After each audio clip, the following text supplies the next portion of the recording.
want to talk to you about rebels with a cause.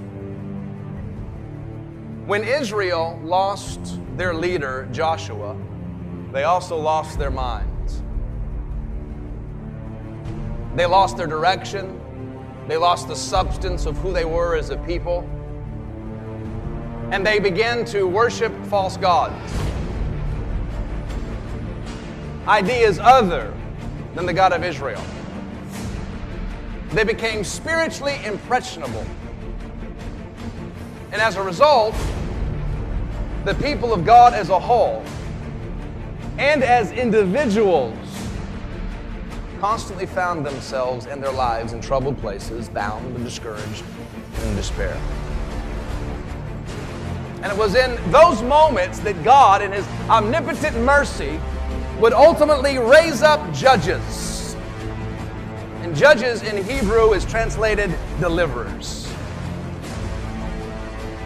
Each one of these judges possessed a unique gift and ability to be a tool in the hand of God, to do a work for God, to be used mightily of God.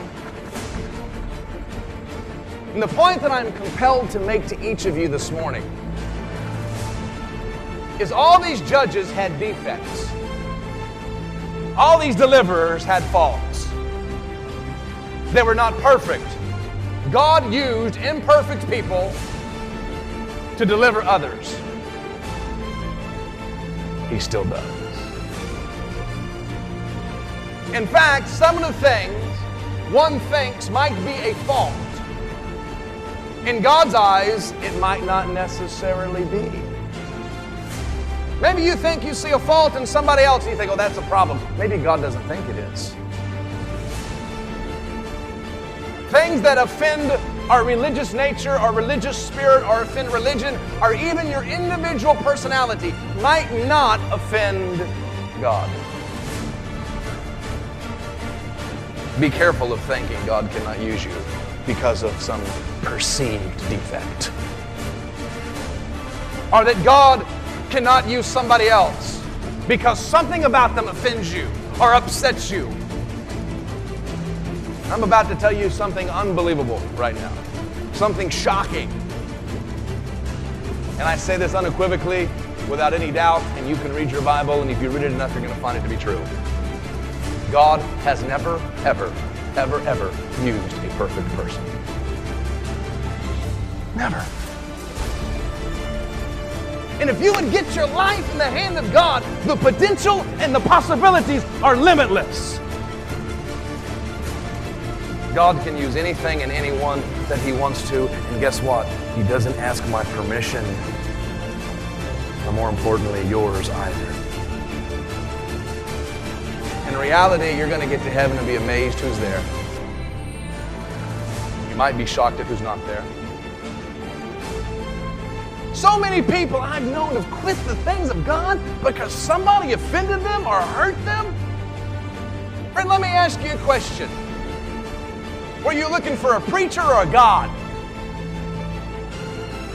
Were you looking for a teacher or an idol? Were you looking for a leader or a saint? Were you looking for a prophet or a master? The problem was you were looking for the wrong thing. Get over it. God said in Isaiah chapter 6 and verse number 8, whom shall I send? Whom shall I send? What is He saying? Who's willing? Who loves me? Who will honor me? Who will put their life in my hand? That's what He's looking for. Quit making excuses because it's hindering the kingdom. It's hindering you. Church, we need to quit, and you need to quit nullifying people. Quit letting others nullify you because you don't meet their personal criteria.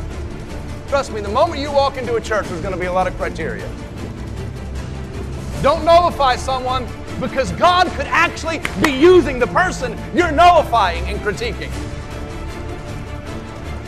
Rather than being God's critiquers, telling people why God can't use them, what we should be is God's encouragers, telling people why God can use them, why He wants to use them, and why He will use them.